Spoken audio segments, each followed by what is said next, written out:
Well, hello, my darlings. Back with a little bit of a treasure haul. I'm trying to sort of reset my little studio room, and the treasure hunting bags that have accumulated have got to be like put away now. So let's have a look. Found some small envelopes. I quite like that sort of shape and dimension as well, and the small ones are always handy. Found in a new place up in Carmarthen town called Zero. I think I had but spelled the Welsh way, Zero. So they've got a bit of a scrap store that's just getting off the ground in the back of the shop. So fingers crossed, hopefully it'll take on. Some of these other ones I found scattered all over. Found a book. These are always lovely to stumble across in a charity shop, of that handmade paper. And this is actually a stitched signature. So I should be able to go in and cut these out and release them. So lovely, because I don't have much left. This was in Zero as well, and it's just handmade fiber paper, and there's 10 sheets of A4 and 5 of the proper like triangle envelopes, not the flap envelopes, the triangle ones. It looks like it's very old. Sorry for the plastic, but because it's that sort of off-white color, it means that it's going to take any grunging up very nicely. And it's got, oh, that's so soft. Really, really chuffed for that. And the other paper one, sorry, I am plowing through this. I'm going to film this in sections. This was in Recreate in Cardiff. And they're just like floral sheets. But it looks like a digital kit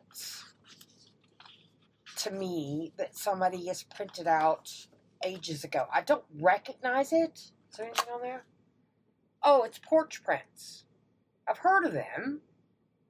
I've never actually used them, but I've heard of them. My porch prints. So this was in the shop in Cardiff. So yes, please. That can go into my bundles.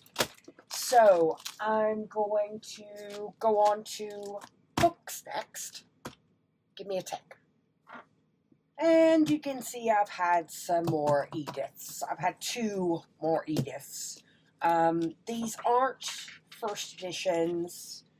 This one is a reprint from 1980.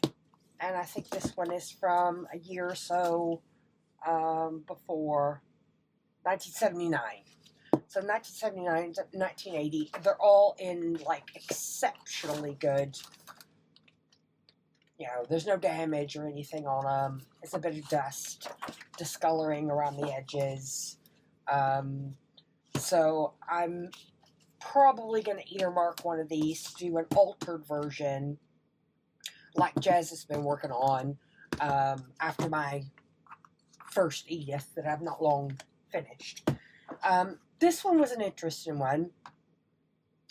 It's a pocket palette. Now, the more I look in this thing, the more I think I want to keep it. Because my first thought was, when I found it, you know, like Carrie the Crafter uses his color swatches in collage, that it would be good to work that out. But looking in the book, they're all these sort of funny grids for mixing. But in the beginning of the book, you have a how to use this book. So I think I want to study it a little bit before I decide if I cut it up or not. Because I have been playing more with watercolors, playing more with acrylic paints on a jelly plate. And no, I think I want to study it a bit before I decide to cut it up and use it. So there's that. This Me and my daughter were absolutely in tears laughing when we came across it. Learning is fun. And it's just this image of these two clowns. And we were at an antique center in Clondilo, and we were absolutely weeping in tears laughing at some of the stuff we'd come across. Because look, he's blowing a bubble while the other clown is pouring water down his trousers. So I thought, okay. So keywords, Ladybird book. But the pages have got nothing to do with clowns. It's like these random old-fashioned illustrations for things. So like that page is you, flew, stew, blew, chew, drew. So you drew a picture. Stew, blew, you, chew. And it's like a phonics book from way back in the day. But these images are so old-fashioned. I've got lots of ideas of how to perhaps use those. So, no, that one was definite yes. A technical drawing book. I think this was from Carmarthen as well. But it's just technical drawings. Not something I've ever really used a lot of in my journaling, but I'm inspired to use them more. Seeing Margaret over at Seven Plaza use them, and just as sort of fodder, because you've got that more masculine and mathematical, well, not that mathematical is masculine, but you've got that, it's a different sort of, what's the word I'm looking for? It's a different sort of aesthetic, so to speak. Steampunk, I mean, you could have steampunk, industrial, there are some interesting illustrations in it. So, for free, yes, thank you. Okay, another small Monet. So, Jez, if you're out there, a Monet is in my future for 2026, for sure. So, again, a bit smaller images, but that works, as we all know. So, no, happy with that one.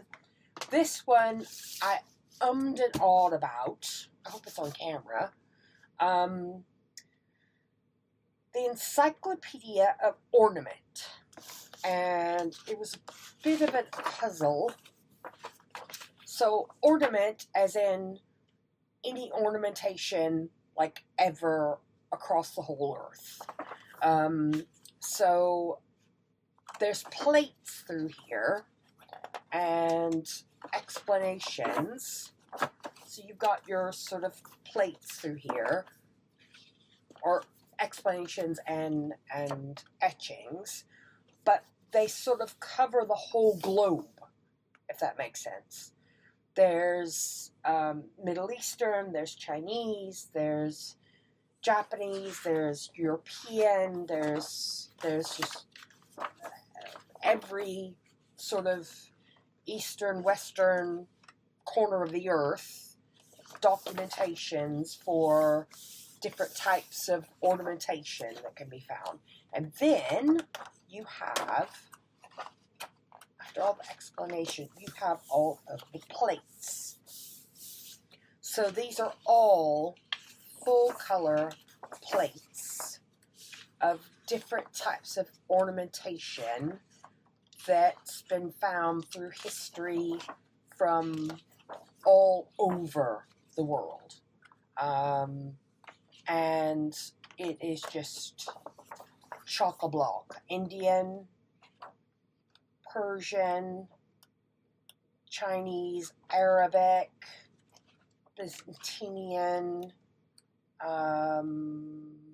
Mayan? Is that Middle Ages? Middle Ages, Celtic. I mean, look at that. but it just goes on and on and on. The Renaissance of just page after page of these plates. So really check for this. No clue how I'm going to use it, but yes, please. So next one up is a very unusual one. So give me a tick. So my darlings, I went up to Recreate in Cardiff, and there's an enormous bay in there of just different types of film, plastic, offcuts from manufacturing, all sorts. But we were looking at this. Sorry, it's very squeaky. And I thought it would be cool if you could do a journal that was inspired by stained glass. And we were looking at it, and this stuff is like pennies a meter. And I went up to get a measuring tape and scissors, and the guy was like, look, just get what you want. I'll try to make a deal for you. So I've had tons here. I've had red, like an orangey yellow. Now on that roll, there's blue and purple, and that is green. Sorry for the noise. This is not standard crafting cellophane. This stuff is like really, really thick. So my goal now, part of my goal tidying up this room, I need to get all the colored pieces on here cut down to a manageable size. I'm thinking perhaps A3, but I might have to go down to my kitchen floor to actually do that, because these rolls are like 4 feet long. Grab my measuring tape now. Yeah, they're 4 feet long, which is about 120 centimeters, I think. So I'm not sure how much, because these were all end of rolls that were in the shop. And once I'd sort of gathered them up, because there was a bit of the purple and a tiny bit of the blue, that was on the roll. So I've sort of stuck them on the same roll. And when I got up to the tail, it was like, fiver. So there is enough to last me a lifetime here. I've just got to get it cut down to like reasonable, workable sizes.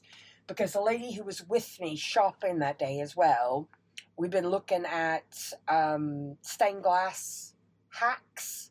So I'm going to share a lot of this with her as well. But I had to pop it on here to show. So honestly, if you're in South Wales and you make your way to Cardiff, check Recreate in Cardiff. They've got limited opening times. So if you're going to travel up to Cardiff, check if they're open first before you make it down there. But no, it's well worth the trip. Well worth the trip. So that needs to go out of my way for a minute. And I'll come back now with some fabrics. So, back now with my fabrics trims. This lace was in Recreate in Cardiff as well. So it's got a very yellowed sellotape on it. But it's a very sort of neutral cotton lace. I think it's cotton. It's definitely cotton or cotton blend, which means it will take color. So that can go into my stash. An enormous roll of seam binding, which is actually white this time, which means I have lots of color options for this going forward. But for now, it could just go away. That piece of trim, I can't remember where I found that, but it's a good, probably 5 feet long. But it's this lovely neutral, sort of like this to me screams Edith. It's a very neutral greeny browned forest woodland nature color. I love it. I love it, love it, love it. So I'll come back to that one. This now, I picked it up and I thought that's a weird size for a tablecloth, but it's not a tablecloth. It's like a kitchen curtain. Sorry, I bumped the camera then. So it's got the sort of tabs on the top for the curtain roll, and then it's got this sort of pattern and that bit to dangle down. So no, it's a really good size. Oh, it's hooked on that now. What's it hooked on? Oh, it's a sequin. Oh, come on. Ah, there we go. So no, really delicate, and even if I didn't use the center bits, those top bits could be interesting. And of course, sort of lacy or trim on the bottom. So yes, please. That was in one of the Climate Shop, I think, and it's just a top. I think I paid 50 pence for it, but it's got that sort of lacy, sequiny, sort of bohemian look to it. So 50 pence, I'll chop it up. This was in that Zero shop in Carmarthen. I'm not really sure what is in here. It's like, I think these are cushion covers and like random bits of fabric that have been just bundled together. So, yeah, we'll see. That one, but as a sort of bundle, if you, because there's a red bit there, there's that bit, or is that the same? Yeah, it's just double-sided. But those sort of patchwork together would work. So I don't know. It's a maybe. And then in Craft Club, I belong to a local craft club, and one of the ladies brought this in for me, and oh, that's lovely. That's really lovely. Oh, yes, please. And then, oh, there's one of those. These are absolutely beautiful to, if you see these in the charity shops, these are lovely to snip apart very, very carefully. Snip them apart because these can be used as embellishments. Love that. What else is in here? She said there was some linen in here. There's another one. Oh, that one's nice as well. Yes, please. And these are just like linen napkins. I don't think they're... Oh, there's a little bit of an embellishment on that one. Like a little leaf. I don't know if there's anything on the other one. Let's have a look. Oh, there's a little flower embroidered on the back or on the corner of those. So yes, please, I can always use those. So let me reset here and I'll come back with the last few bits and bobs. Right, back with the last few bits and bobs. Push that out of the way a minute. I've had some stamps. These are all more or less like scrolls. Those were in Recreate. Again, pennies. I didn't pay much for them at all. I'm fussy about my stamps now because I've got quite a collection and picking out things that I can foresee that I'm going to use. So I do like those scroll effects. That top one is very sort of bohemian as well. I like that. This one is got a lot of sort of moon elements in it, and really loving those sort of moon phase ones, and that was in Recreate. This one is very yellow. It's old. It says here, copyright Sizzix 2012. So they are just the die cuts there. I don't know if I'll save the holiday ones, but that one with the die cut, I'll probably put somewhere else for all year long. The holiday ones, I'll probably squirrel away. So happy with that one. I think it was like 50 pence. These die cuts as well, I'm not entirely sure. They were all 50 pence. So that is definitely some sort of tabbed pocket. That one as well, I think, is some sort of tabbed pocket. And then that reminds me of the Tim Holtz one, but that's a lot of slots. So until I have a play through the Big Shot, but yes please, for 50 pence. Found that one. I know these are like curtain tiebacks, but I'm really curious if anyone out there knows, have any of you tried to use these, pardon me, as closures? And if so, how did you work out the logistics for doing that? But again, pennies I paid for it, so yes please. Come back to that. This now is a ginormous roll of aluminum tape. So this is like what you use in construction. If you ever notice, like under your countertop where your dishwasher is, there'll be a row of that. It's just to prevent steam from going into your countertop. So, I don't know, crafting with it, again, I paid less than £1 for the whole roll. So, whether I experiment with it or it goes up and lives in my workshop, I'm not sure. Because I'm also curious if it'll emboss.